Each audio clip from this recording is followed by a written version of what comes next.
औरत है तो डर जाते शायद बोल के, मगर भूल जा रहे औरत भी आजकल मर्द के बराबर मैं शेर की बेटी हूँ, शेर को पैदा हुई से हूँ। यही मिनिस्टर थे, यही सुदर्शन रेड्डी मिनिस्टर थे और यही सुदर्शन रेड्डी एमएलए थे जब इनकी गवर्नमेंट में शुगर फैक्ट्री। तो इस तरह से ये गुंडा राज, यानी कि एक तरफ हमारी बीजेपी जो हिंदू मुस्लिम सिख ईसाई को दूर दूर करना चाहती है, बस झूठ के बाद झूठ, झूठ के बाद झूठ, झूठ के बाद के लिए उसके बाद उसको सीधा रिमांड करे है जेल में।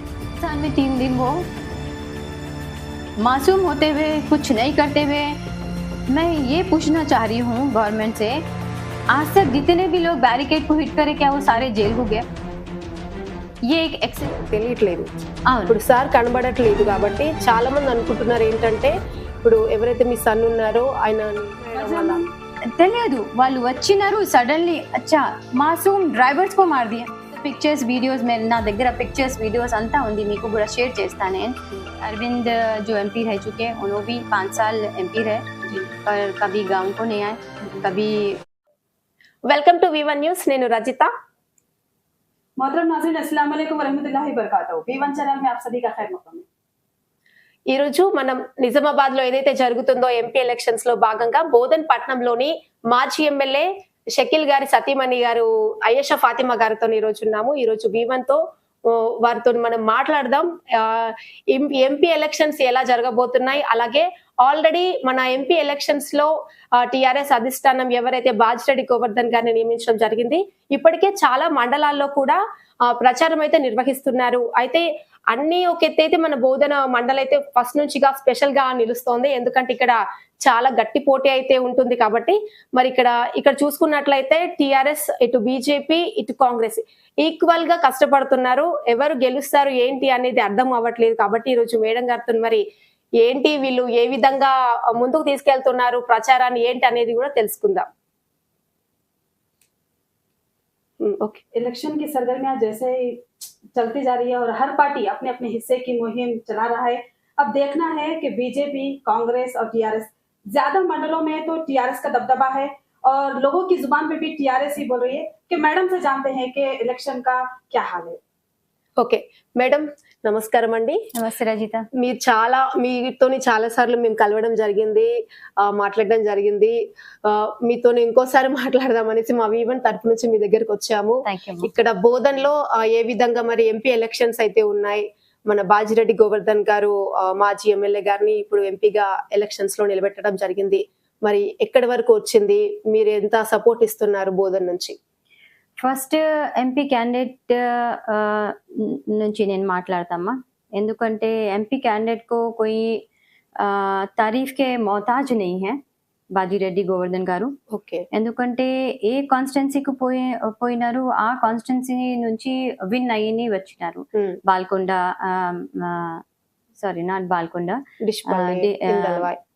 నిజామాబాద్, ఆర్మూర్, ఇంకా మిగతా మండల్లో ఎక్కడ పోయి అక్కడ గెలిచి వచ్చినారు। అయితే టైగర్ లాగా ఉన్నారు మా ఎంపీ సార్, ఎందుకంటే ఒక టైంలో నెక్స్లెట్ గోలీ గన్ చలాए बाद भी he worked for all the public। yes ma'am, so he is a very daring person। first thing about the candidate, अगर कैंडिडेट को देखेंगे वो लोग और पार्टी को देखेंगे तो 100% हमारा, और आज का कल का सर्वे आपको मैं बताती हूँ, कांग्रेस 3rd पोजीशन पे है, ओके, बीजेपी 2nd पोजीशन पे है, 1st पोजीशन पे बीआरएस है। इस तरह से है। क्यों है? కాంగ్రెస్ హుకూమత్ में ఆకే ఇప్పుడు దాకా 5 months అయిపోయింది। 5 months లో వాళ్ళు 420 హామీస్ ఇచ్చినారమ్మా। ఆ 420 హామీస్ లో ఇప్పుడు దాకా ఏం చేసినారు వాళ్ళంటే ఓన్లీ ఉట్టి ఒక్కటే ఫ్రీ బస్, అది కూడా ఎప్పుడు బంద్ అయిపోతుంది ఏమో, ఎందుకంటే ఆర్టీసీకు చాలా ఎక్కువ ఖర్చు అయిపోతుంది। ఇంకా ఏమైంది, ఆ బస్ ఇచ్చిన తర్వాత ఫ్రెండ్స్ గొడవ పడుతున్నారు, నాకు సీట్ లేదు మీకు సీట్ లేదు అని। మీరు కూడా చూడొచ్చు వీడియోస్, ఎంత వైరల్ అయింది। అయితే అట్లా గొడవ అవుతుంది। ఇంకా బస్ కూడా రోడ్ మీద ఇట్లా పోవాలి, బస్ సేఫ్టీ అంటే దే షుడ్ బి లోడింగ్ ఎక్కువ అయిపోయింది, బస్ ఇట్లా అవుతుంది। చోరీస్ కూడా అవుతున్నాయి. అవును. అయితే అది చూసిన తర్వాత నాకే భయం ఉంది, అయ్యో ఎప్పుడు ఏమైతది ఏమో మహిళకి అని.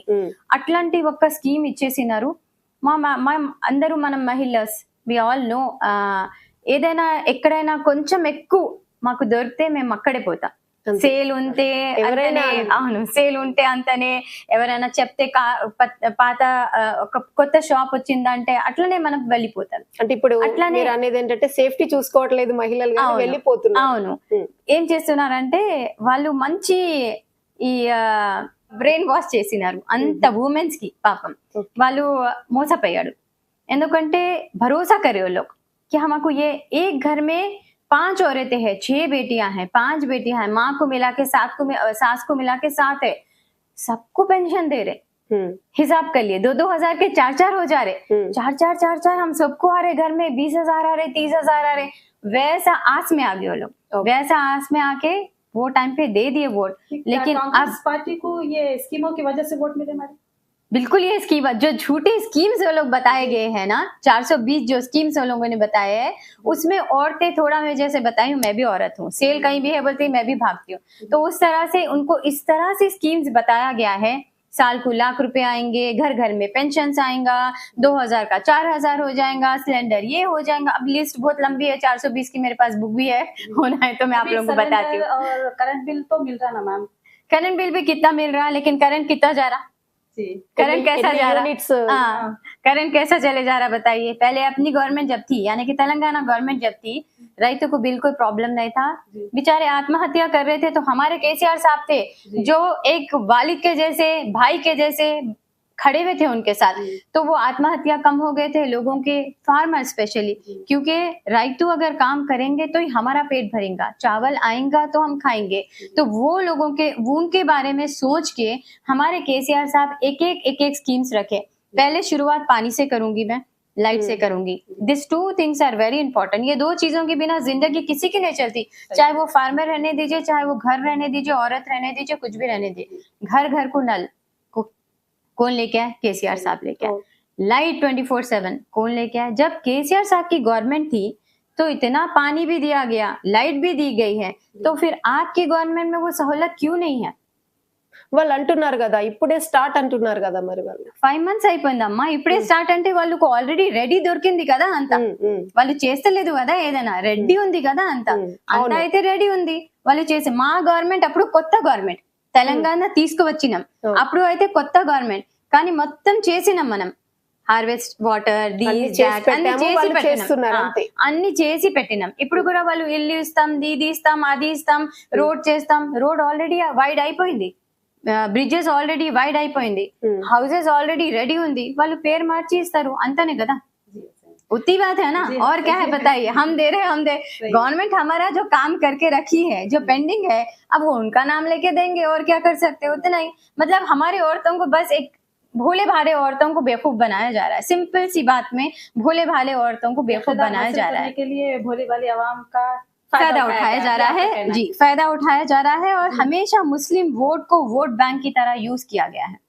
तो मैं हमारे मुस्लिम वोटर्स को, भाइयों को, बहनों को, माँ बाप, जितने भी लोग मेरे देख रहे हैं, बहना, मेरे बेटियां, उन सबसे अदबन गुजारिश करूंगी कि आप लोग धोखे में आके अपना वोट अगर कांग्रेस को देंगे तो वो डायरेक्टली बीजेपी को जाएगा, और बीजेपी से लड़ने वाली एक ही एक गवर्नमेंट है जो बीआरएस है, जिसके वजह से आज कविता मैडम अंदर है।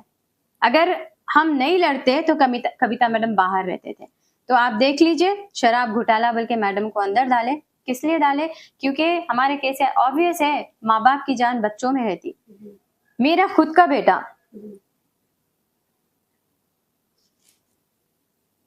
एक मामूली सा बैरिकेड हिट करने की वजह से, एक दीवार को हिट करने की वजह से हिस्ट्री में शायद ही कोई जेल को नहीं जाकर आया। रमजान के टाइम पे रोजे की हालत में स्टेशन में रखा गया, उसको सारा रात और सारी दिन, सुबह 5 बजे उसको लेकर गया है ब्लड टेस्ट वगैरह के लिए, उसके बाद उसको सीधा रिमांड करे है जेल में।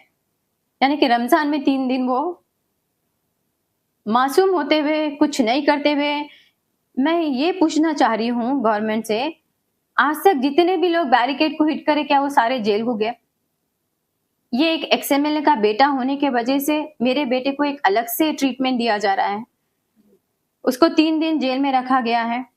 तो इस कदर यानी कि ये गुंडा राज, तो ये आपका कांग्रेस कहने का राज मतलब है कि ये रिवेंज लेके लिया गया है। पब्लिक को वादा करे है, गुरानो माफी दे दूंगा मैं, ये तारीख को दिसंबर की, ये तारीख को ये हो जाएगा, ये तारीख को वो हो जाए। अब बोल रहे हैं अगस्त की 15 के बाद हो जाएगा, फिर बोलेंगे काउंसलर के इलेक्शंस के बाद होएगा, फिर बोलेंगे और भी इलेक्शंस आने, लोकल बॉडी इलेक्शंस वगैरह आने वाले हैं, वो उसके सरपंच के बाद होएगा। तो इस तरह आगे बढ़ते ही जाएगा, ये होएगा कुछ भी नहीं। तो ये गुमराह किया जा रहा है बस, और कुछ नहीं।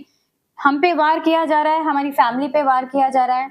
यहाँ तक के मेरे घर पे अभी मेरे शौहर भी नहीं है, उनके ऊपर भी फेक केसेस, इसी तरह पुराने केसेस भी उनके ऊपर इसी तरह लगाए गए। सर मुहिम में हिस्सा नहीं ले रहे? जी बिल्कुल। एक तो उनकी तबीयत भी सही नहीं है, उनका बैक ऑपरेशन हुआ, सो जब से उनको थोड़ा कमर में कभी कभी पेन रहता है तो ट्रैवल नहीं कर सकते, तो उसकी वजह से भी नहीं आ रहे। और ये బయట వాళ్ళకి ఎవరికి తెలియట్లేదు, ఇప్పుడు సార్ కనబడట్లేదు కాబట్టి చాలా మంది అనుకుంటున్నారు ఏంటంటే ఇప్పుడు ఎవరైతే మీ సన్ ఉన్నారో ఆయనని లోపల వేశారు కాబట్టి ఈయన బయటకు రావట్లేదు అని టాక్ అయితే బయట నడుస్తుంది. సార్ అసలు ఇండియాలో లేదమ్మా, ఫస్ట్ ఇండియాలో లేదు సార్. ఇండియాలో ఉంటే నేను ఇక్కడ ఉన్నాను, సార్ और मैं दोनों मिलके काम कर लेते थे.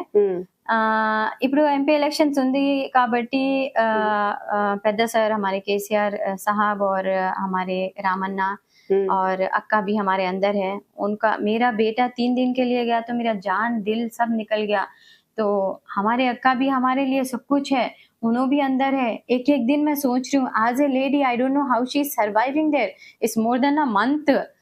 एक औरत रहने दीजिए, बेटा रहने दीजिए, कोई भी रहने दीजिए, नाजायज जब किसी को अंदर डालते हैं ना तो बहुत तकलीफ की बात है। कैसा उन्होंने रह रहे क्या है मेरे को तो नहीं, मैं एक एक दिन मेरे बेटे, एक एक मिनट में मेरे बेटे का सोच सोच के निकाली। तो आई डोंट नो हमारे बड़े साहब के ऊपर क्या बीत रही, कैसा बीत रही, क्या है, और हमारे कविता मैडम पे भी क्या बीत रही। जल्दी उन्होंने बहुत जल्दी जैसे मस्के से बाल निकल के आ जाते हैं वैसे आ जाएंगे। ये सब पॉलिटिक्स है। अंदर रहने की वजह से इंतखाबात पे कुछ असर पड़ेगा मैम? देखिए अब अच्छा और बुरा दो भी लगा हुआ है।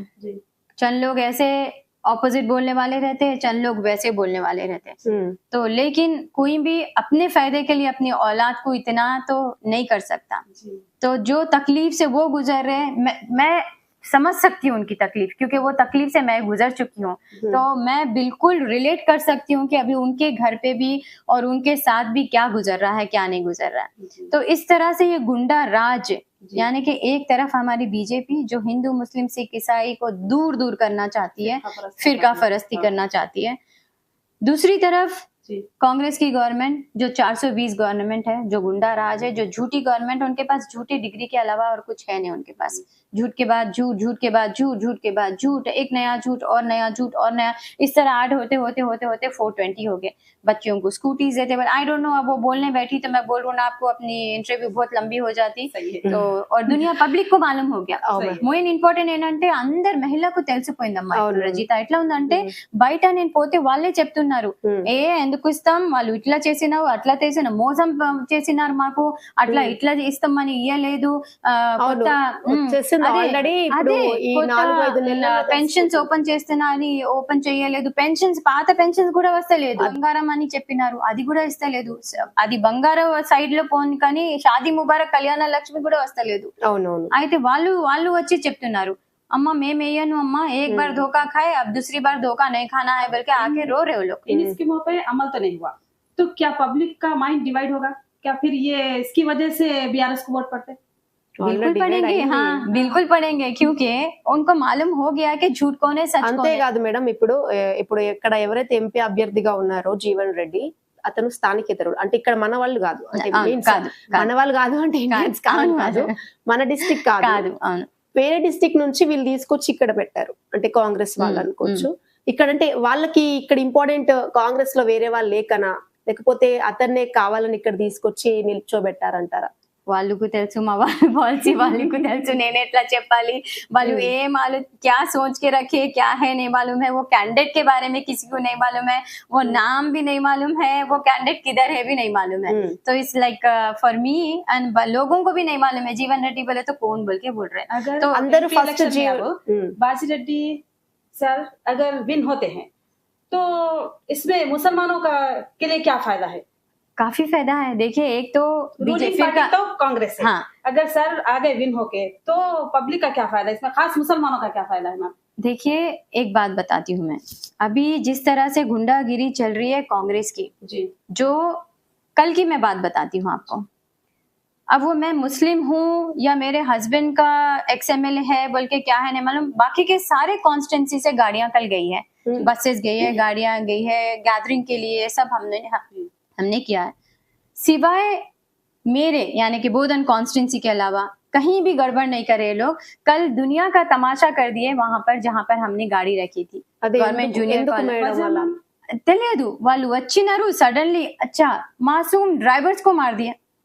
I have the pictures videos, నా దగ్గర పిక్చర్స్ వీడియోస్ అంతా ఉంది, మీకు కూడా షేర్ చేస్తా నేను, మీరు కూడా పెట్టండి అది మీరే చెప్పండి। बीजेपी वाले मैम या कांग्रेस वाले आके जबरदस्ती खड़ के वहां पर गाड़ियों को रोक के, एक 50 लोग 60 लोग आके खड़ के रोक के वो ड्राइवर्स को मार के, बेचारे मासूम ड्राइवर्स, वो लोग अपना पेट भरने के लिए गाड़ी चलाने के लिए आते, कभी भी कोई भी बुक करिए कहीं भी वो लोग आते, हमेशा आते मीटिंग्स में। कल वही बोल रहे थे हम इतने मीटिंग्स में आए आयशा भाभी, ऐसा कभी नहीं हुआ, ये पहली बार हुआ। तो इस तरह से ఎప్పుడు ఇట్లా జరగలేదు, this the first time they are doing this and I call. फिर मैं ACP साहब को कॉल करी, हमारे RDO साहब को कॉल करी, CI साहब को कॉल करी, ACP साहब आके खुद बोले मैडम मैं देख लेता हूँ करता हूँ ये वो बोल के, फिर उन्होंने जाके पूरा सब, RDO सर भी बोले कि नहीं इसमें प्रॉब्लम कुछ भी नहीं है, ACP साहब भी आके फिर पूरा हेल्प करे। अल्हम्दुलिल्लाह पुलिस और RDO लोग सब जने हेल्प करके फिर निकाल के लेके आए करे, लेकिन सताए एटलीस्ट 2 घंटे से 3 घंटे गाड़ियों वालों को सताए। आधे करा कल KCR साहब बड़े साहब का प्रोग्राम था, यहाँ से बोधन से नहीं जाना, यहाँ से प्रोग्राम फेल हो जाना, यहाँ से काम नहीं होना बोल के उनका इंटेंशन था, उसके वजह से खासतौर पे बोधन में क्यों मैम ये, और वही तो मेरे समझ नहीं आ रहा है कि खास तौर पे खासतौर पे बोधन में क्यों, हमारे साथ क्यों, हमारे बच्चों के साथ, बोधन में क्यों ऐसा, वही तो मेरे समझ के बाहर है। बताइए, अब तो मेरे शोहर भी नहीं है, चलो मेरे शोहर कुछ करे బంజారా ఎలక్షన్ కి ఇప్పుడు కేసీఆర్ సార్ ఇక్కడ బోధన వచ్చిండ్రు అనుకోండి, అప్పుడు ఎలా ఆపుతారు అప్పుడు కూడా ఎట్లా ఆపుతారు? పోలీస్ ఉంది కదా, లా అండ్ ఆర్డర్ ఉంది కదా, వాళ్ళు ఏం చేస్తారు? యస్టర్డే కూడా they tried they best, but ఏమైంది? ఏం కాలేదు కదా, ఉట్టి నాన్ సెన్స్ చేస్తున్నారు అంతనే। डर जाते औरत है तो डर जाते शायद बोल के, मगर भूल जा रहे औरत भी आजकल मर्द के बराबर इक्वली है, ऐसा नहीं है पहले का जमाना औरत को डराए बिठा दिए। मैं तो बिल्कुल वो औरतों में से नहीं हूँ जो डर के बैठ जाने वाली हूँ, मैं शेर की बेटी हूँ, शेर को पैदा हुई से हूँ, शेरनी हूँ, लड़ने मेरे को आता और मैं आखिरी सांस तक मैं लड़ूंगी। मेरे चाहे वो मेरी BRS फैमिली के लिए रहने दीजिए, चाहे बोधन के लिए रहने दीजिए, या मेरी अपनी फैमिली के लिए रहने दीजिए। एक सवाल, MLA इलेक्शन हो गया मैम, जब से 4-5 महीने हो गए ना, बोधन में एक काम हुआ ना, किसी की प्रॉब्लम सॉल्व हुई, और जब MLA कैंप था अब सुदर्शन रेड्डी साहब आ गए ना, MLA कैंप है ना, किससे फरियाद करे किससे शिकायत करे, ये कुछ समझ में नहीं आ रहा। इसके ताल्लुक से आप कुछ बोलेंगे? काफी लोग ये बात आप 100% सही बोल रहे हैं, काफी लोग ये बात बोल चुके हैं और ये बात को दबाई भी गई है, क्योंकि कैंप ऑफिस ऑलरेडी मौजूद है, बना हुआ है, पर पता नहीं सुदर्शन रेड्डी साहब को कैंप ऑफिस से भी क्या दुश्मनी है जो कैंप ऑफिस में भी अंदर नहीं जा रहे, शायद हम रहते हैं वहां पर बल्कि नहीं जा रहे, या क्या है पता नहीं। तो उस और लोग भी यही बोल रहे कि हम जाएंगे तो जैसे हम हमारे पास आते थे तो हम तो हमारा दरवाजा हमेशा 24 घंटे खुला है, दुश्मन के लिए भी खुला है, दोस्तों के लिए तो हमेशा ही खुला है, दुश्मन के लिए भी उसी तरह खुला है। कभी हम नहीं बोले कि आप हमारे लिए करें, हम आपके लिए नहीं करेंगे, चले जाओ। हम वो भी आए तो उनको भी गले लगाएंगे, उनको भी सलाम वालेकुम सलाम करेंगे, उनको भी पानी पिलाएंगे, उनको भी चाहे हमसे जो भी हो सकता करेंगे। तो वहां पर जाने के लिए पहले तो उनको अपॉइंटमेंट्स लेना है और फिर जाके खड़ना है और फिर हाथ जोड़ के वो लोग खुद आके दिखा रहे, तो आई वाज शॉक, ऐसा भी होता क्या? क्योंकि हम कभी ऐसा देखे नहीं और कभी करे नहीं। वो लोग बता रहे कि हम जाना और ऐसा हाथ बढ़ के खड़ना और उन्हें उतनी दूर से बात करते, हो गया चलो ठीक है खत्म, पानी तक नहीं पूछते, उधर से उधर भिजा देते। वो भी अपॉइंटमेंट मिलना फिर उनके पास जाना, तो ये बात होना, ऐसी हालत है बोधन की इस वक्त। ना कोई काम है, ना कोई मिलने वाला है, ना कोई समझने वाला है, ना कोई तकलीफ देखने वाला है, ना कुछ है। तो डिफरेंस यही बहुत पता चल गया लोगों को 5 महीने में। तो अभी रिसेंटली हमारी एक टाउन की बड़ी मीटिंग हुई थी रमाकांत फंक्शन हॉल में, काफी औरतें तादाद में आई थी वहां पर, सब आके गले लग के रो रहे थे एक ही बात बोल के। और एक बात रमजान की भी बोल रहे थे वो लोग, क्योंकि हम लोग रमजान में आज से 29 इयर्स से बांट लेते आ रहे हम लोग సాడీ और రంజాన్ కి తోఫా। ఎందుకు మేడం ఈసారి ఎందుకు మీరు తోఫా పంపిణీ చేయలేదు? అంటే మన కాన్సెన్సీ పట్టుకు చూసుకుంటే ఎక్కడ కూడా ఒక రంజాన్ అనగానే పండగ వాతావరణం, తోఫా ఉంటది కదా, इसीलिए बहुत उम्मीदें थी और बहुत से लोगों की जुबान पे भी था कि मैडम आएंगे, सर आएंगे, देंगे। ఎందుకు జరగలేదు? ఏమైంది, ఎప్పుడైనా మేము ఫస్ట్ 10 days లేకపోతే మిడిల్ 10 days ఎట్లయినా సౌదీకి పోతాం మేము, ఎవ్రీ ఇయర్ పోతాం. లాస్ట్ ఇయర్ పోలేదు, ఈ ఇయర్ పోయినాం. అయితే ఆ టైంలో కొంచెం లేట్ అయిపోయింది నాకు, ఎందుకంటే ఇది మొత్తం జరుగుతుంది కదా, డిసెంబర్ నుంచి ఇప్పుడు దాకా జరుగుతుంది. ఆ యాక్సిడెంట్ డిసెంబర్ లో అయింది, డిసెంబర్ 26 నుంచి ఇప్పుడు దాకా అది నడుస్తుంది, ఉట్టి బ్యారికేడ్ కోసమే ఇప్పుడు దాకా నడుస్తుంది. అయితే అప్పుడు చాలా టెన్షన్ ఉన్న తర్వాత ఉమ్రాకు పోయినాం మన అందరు ఫ్యామిలీ పూరా. ఉమ్రా వచ్చిన తర్వాత దుబాయ్ లో ఉన్న కొంచెం పని ఉంది అక్కడ మాకు, దుబాయ్ లో యుఎస్ లో మాకు బిజినెస్ ఉంది. అయితే ఆ పని కోసం అక్కడ ఉన్న తర్వాత ఇండియాకి వచ్చిన తర్వాత ఎలక్షన్ కోడ్ కూడా వచ్చేసింది. అయితే ఎలక్షన్ కోడ్ వచ్చింది, కానీ ఇది ఎలక్షన్ కోసం మేము ఎవ్రీ ఇయర్ మేము చేస్తాం కదా, డిస్ట్రిబ్యూషన్ అయితే ఎవ్రీ ఇయర్ చేస్తాం.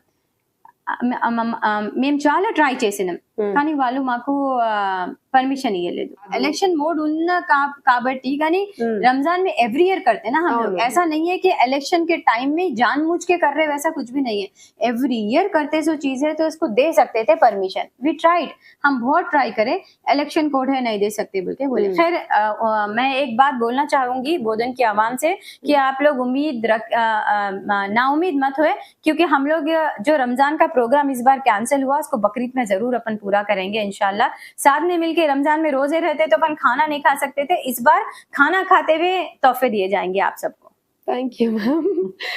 రంజాన్ లో పంచలేకపోయాను కాబట్టి బక్రీద్ లో. ఓకే, ఈ టైం కొంచెం డిఫరెంట్. అంటే ఇప్పుడు ఈసారి ఇట్లా జరిగింది కదా, నెక్స్ట్ ఇయర్ కూడా మీరు అంటే రంజాన్ కి పంచుతారా? 100% ఇట్లా కుछ भी नहीं हुआ तो వాళ్ళు ఏదో ఒక రకంగా మిమ్మల్ని స్టాప్ చేయడానికి ట్రై చేస్తున్నారు కదా. 100% ఏదో ఒక రకానికి స్టాప్ చేయాలి, ఇంటికి సమ్మన్ పెట్టాలి, సర్చ్ వారెంట్ చేయాలి, నేను ఇక్కడ ఉన్నాని చాలా చేస్తున్నారు వాళ్ళు. కానీ ऊपर वाला है, सब देख रहा, उनकी नजर से, उनके आंखों से तो कुछ छुपा नहीं है. कोई भी कितना मुद्दा लाख बुरा चाहे तो क्या होता है, वही होता है जो मंजूर खुदा होता है. మరి ఇప్పుడు మన ఎంపీ అభ్యర్థి బాజిరెడ్డి గోవర్ధన్ గారు ఉన్నారు కదా, మరి ఇక్కడ కాన్స్టిట్యున్సీలో తిరుగుతున్నప్పుడు మీకు ఏమనిపిస్తుంది, అంటే టీఆర్ఎస్ కి సపోర్టింగ్ ఎంత వరకు ఉంటుంది? 100% సపోర్టింగ్ ఉందమ్మా, అదే చెప్తున్నా కదా, స్పెషల్లీ లేడీज, ఎందుకంటే లేడीज वोट्स आर वेरी इंपॉर्टेंट, वो लोग ही घर पे मोटिवेट करते हैं. तो उस तरह से मुस्लिम लेडीज रहते, वो नॉन मुस्लिम लेडीज रहते, అందరూ వచ్చి చెప్తున్నారు అమ్మా एक बार धोखा खाए, अब नहीं खाते, एम ये ले दो, वो लोग हम बोलने से पहले जो नॉइज पुकार ले रहे, तो उनको खुद समझ में आ गया कि 5 महीने से पेंशन बड़ी बात है किसको भी, क्योंकि उनको मिल रहा जो पेंशन. हमारे केसीआर साहब, मैं पहले भी बता चुकी हूँ, आप कई इंटरव्यूज में भी बोल चुकी हूँ, फिर से एक बार नहीं, ना राइतु बंधु, ना राइतु बीमा, ना कुछ भी नहीं, ना पेंशन, ना शादी मुबारक, ना कल्याणा लक्ष्मी, ना बच्चों का किट, केसीआर साहब का जो किट आता था वो भी, हर चीज खत्म कर दे रहे लोग, हर चीज खत्म कर रहे. नहीं आने की वजह से बीआरएस को प्लस पॉइंट हो गया ये. हाँ बिल्कुल, क्योंकि बीआरएस 9.5 साल से देते हुए आ रही है ये स्कीम्स. हमारे केसीआर साहब कैसा करे, मैं एक और छोटा एग्जांपल देती हूँ. मैं मेरा घर में जैसा रख सकती हूँ, आप आके नहीं रख सकते. 1 घंटा 2 घंटा 3 घंटा आप कितना भी इसको अच्छा रखे, तो मैं आके बोलूंगी अरे आप ऐसा कैको करे मास्टर, अरे आपको बात समझ, आप ऐसा क्यों करे रचिता, మీరు ఏం చేసినారమ్మా నా ఇంటికి, ऐसा और तो औरत को वही घर संभाल सकती जिसका घर है. तो हमारा तेलंगाना, हमारे केसीआर साहब लाइसो है, केसीआर साहब लाके उसको डेकोरेट भी उस तरह से करे, यानी कि मेरे बहू बेटियां माँ इन सबको बहना, इनको क्या चीज की जरूरत है? कैसे कैसे गरीबों के लिए क्या क्या मैं कर सकता हूँ? అవసరం ఉంది. దాని ప్రకారం కేసీఆర్ సార్ మంచి స్కీమ్స్ పెట్టినారు. ఆయన కడుపులో వచ్చిన పాప స్కీమ్స్ చూసి వేరే స్టేట్స్ వాళ్ళు కూడా చాలా అవును చాలా వాళ్ళు కూడా కావాలి, సేమ్ స్కీమ్స్ మాకు కూడా కావాలి అని అనుకున్నారు. అయితే बच्चा पेट में है जब से न्यूट्रिशन किट दिया गया बच्चे को और माँ को, बच्चा या बच्ची पैदा हो गए बाद नाना नानी दादा दादी के जैसा गिफ्ट दिए गए हैं, यानी कि कपड़े, झूला, डायपर, साड़ी, दवाएं, हर चीज, यहाँ तक कि न्यूट्रिशन किट में घी, फोलिक एसिड, एवरीथिंग, यानी कि पेट से जब बता रही हूँ मैं आपको, तो ये कौन सा हो सकती? सिर्फ माँ ही सोच सकती. उस तरह से हमारे केसीआर साहब सोचे. फिर बच्चा हो गए बाद नाना नानी दादा दे, पहले तो डिलीवरीज के लिए कितना मुश्किल हो जाती थी, हॉस्पिटल्स में फ्री डिलीवरीज कर दिए. फिर वो केसीआर साहब का किट रखे. उसके बाद फिर बच्चे बड़े हो गए तो मिनॉरिटी स्कूल्स नहीं थे, Gurukul, minority school, free school किधर था बताइए? फ्री स्कूल में आपको बच्चे को लेके जाके एडमिशन दिलाना है, और कई एडमिशंस मैं दिलाई हूँ.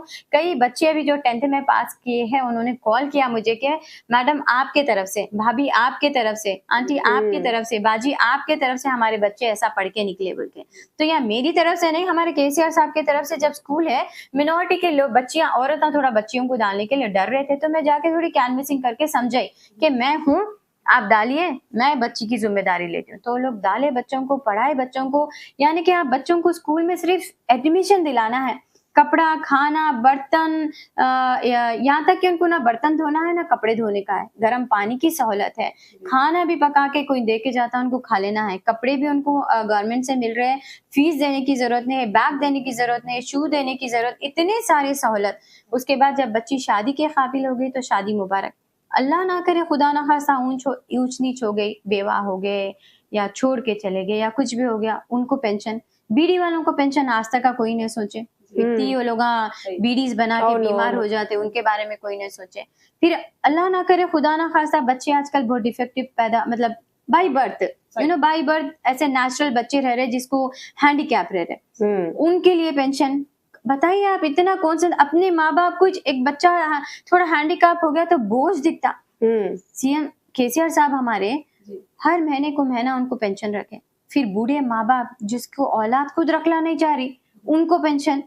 तो इतने पेंशन अरे उतने 200 से 2000 तक. अब 2000 से 4000 बोले, बल्कि औरतें क्या करे, अब मैं आप घर में 3 बहना है, एक माँ है, एक बहू है, 5 लोगों को 4-4 हजार बोले तो इतने पैसे आ रहे ना, बल्कि बेचारे आस के मारे बस.